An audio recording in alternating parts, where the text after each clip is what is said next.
Assalamualaikum warahmatullahi wabarakatuh. Saya Septi Anggraini dengan NIM 08011282429072. Di sini saya akan menjelaskan soal satu yaitu menghitung faktorial. Oke, sebelum membuat program di sini kita akan menentukan logika dan deskripsi programnya.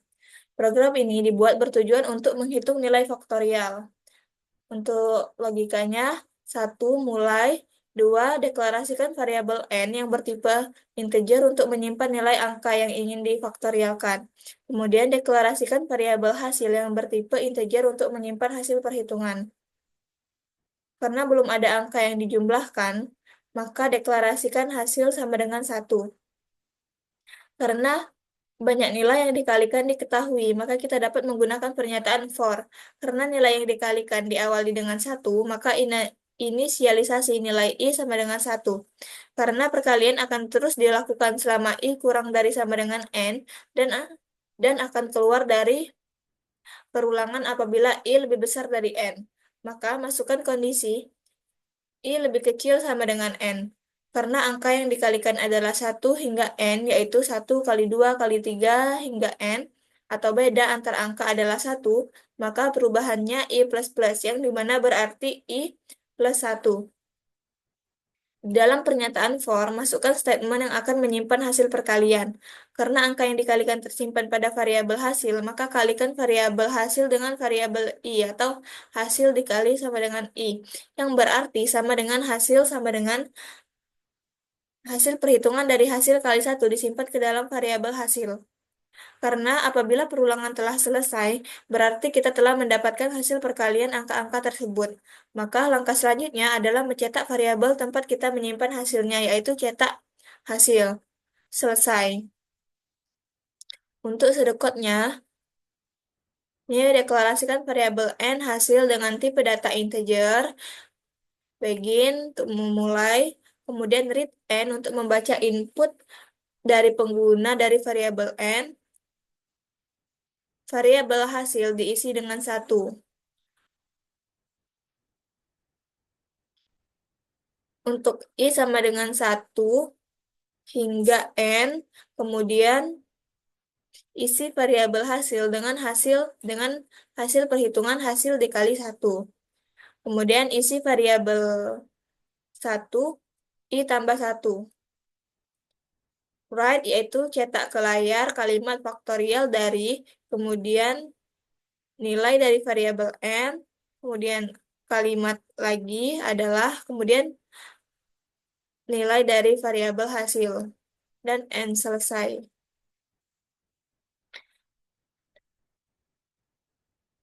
Kemudian di sini untuk flowchartnya, untuk memulai program di sini kita menggunakan bentuk lingkaran lonjong. Di sini saya isi dengan start, kemudian aliran datanya menuju ke bentuk jajar genjang, yaitu untuk input variabel. Di sini input variabel n. Kemudian di sini aliran data menuju bentuk segi 6, yaitu untuk pernyataan perulangan. Di sini isinya yaitu i sama dengan 1 hingga n. Jika benar, maka hasil hasil sama dengan hasil dikali i.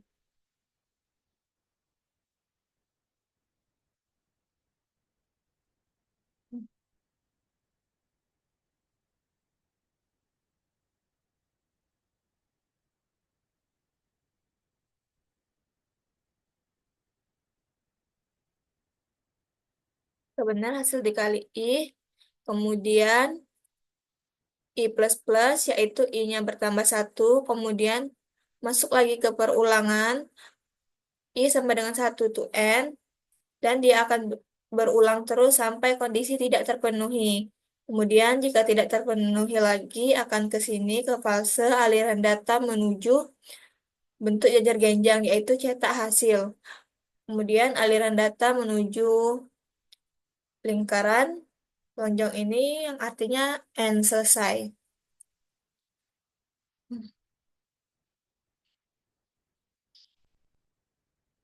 Ya, di sini saya akan menjelaskan program C++-nya.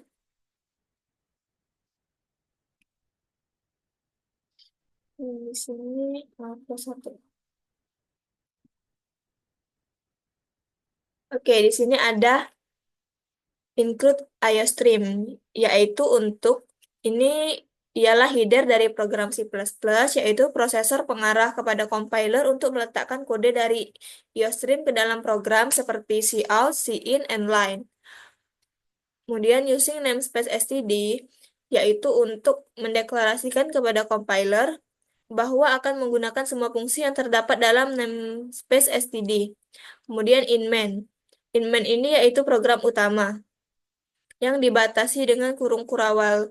Yang ini untuk memulai dan kurung kurawal ini untuk mengakhiri, untuk selesai.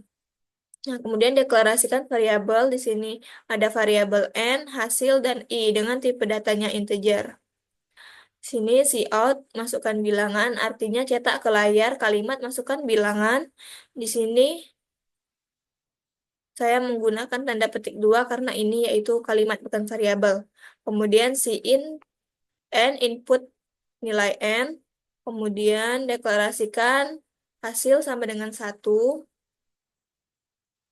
per untuk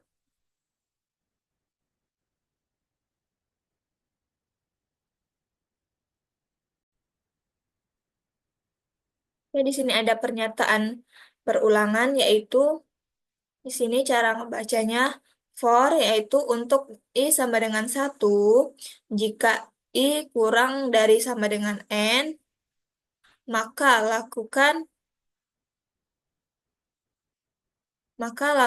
hasil sama dengan hasil dikali i lalu i plus plus. Setelah pernyataan ini berulang terus sampai kondisi tidak terpenuhi lagi, kemudian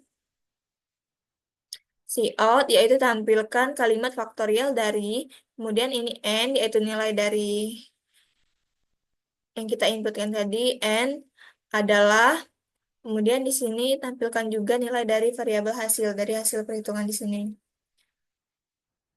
Selesai.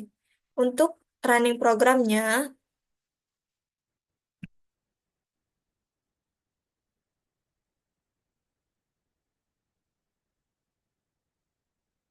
nah di sini untuk running programnya. Pertama, mulai, kemudian pesan variabel n hasil di memori dengan tipe data integer. Kemudian cetak nilai ke variabel n melalui keyboard, misalnya n kita isi dengan 3. Kemudian deklarasikan hasil sama dengan 1. Nih, untuk i sama dengan 1, cek apakah i lebih kecil sama dengan 3. Iya, maka lakukan hasil sama dengan hasil dikali i. Kemudian yaitu hasilnya tadi sini 1, jadi 1 dikali 1 sama dengan 1. Lanjut ke i plus plus. I plus plus ini maksudnya i tambah 1, i-nya tadi 1, jadi 1 ditambah 1 sama dengan 2. Kemudian lanjut untuk i sama dengan 2. Sini i-nya tadi 2. Kemudian cek apakah i kurang dari sama dengan 3. Ya, kemudian lakukan hasil sama dengan hasil dikali i. Hasilnya tadi di sini 1 dan i-nya di sini 2, jadi 1 dikali 2 sama dengan 2.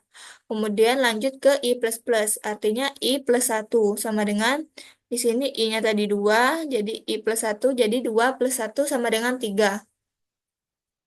Lanjut untuk i sama dengan 3, lalu cek apakah i lebih kecil dari sama dengan 3. Ya, maka lakukan hasil sama dengan hasil dikali i. Hasilnya tadi di sini 2 dan i-nya di sini 3. Jadi 2 dikali 3 sama dengan 6. Jadi variabel hasil diisi dengan angka 6. Kemudian lanjut ke i plus plus. Maksudnya i tambah 1 sama dengan i-nya tadi 3. Jadi 3 tambah 1 sama dengan 4. Lanjut ke untuk i sama dengan 4. Cek apakah i lebih kecil sama dengan 4. Tidak, jadi keluar dari perulangan. Setelah keluar dari perulangan, cetak ke layar faktorial dari 3 adalah 6. Oke, selesai.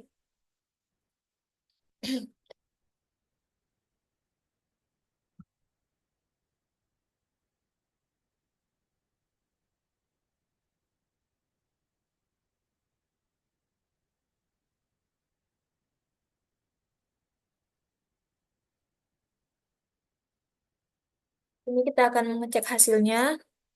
Masukkan bilangan tadi 3. Jadi akan keluar sini faktorial dari 3 adalah 6. Jadi sama seperti running program yang saya buat tadi dan hasilnya sama.